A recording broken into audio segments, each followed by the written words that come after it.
Magandang gabi, New Zealand. Tignan mo na. Alas 8:30 na ng gabi pero liwanag pa. Dito yan sa bansang New Zealand. So,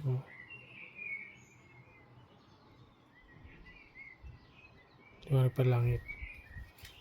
Ganito pag summer dito sa New Zealand. Pag alas 10 ng gabi maliwanag pa. Ito na nga pala ako dito. Ano, sayote. Wala na sayote. Dito ako nakatira. Dito ako nakatira sa muting kwarto ito. Yan. Meron akong TV. Meron ako noon. Pag gusto kong mag-video, okay.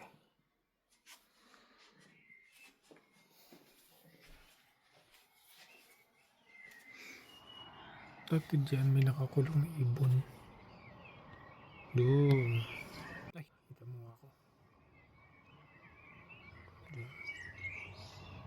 Namatay ng ibon. Ano ba yung mga puti-puti na yan?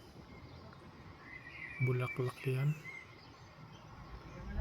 Yung maliliit na bulaklak. Medyo makapal yung damo. Wala pa rin ano. Wala pa yung tagalinis. Hindi kayo linisin yan yung damo nila. Diyan din.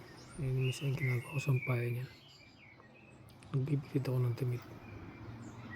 Ang hira ng damit yan.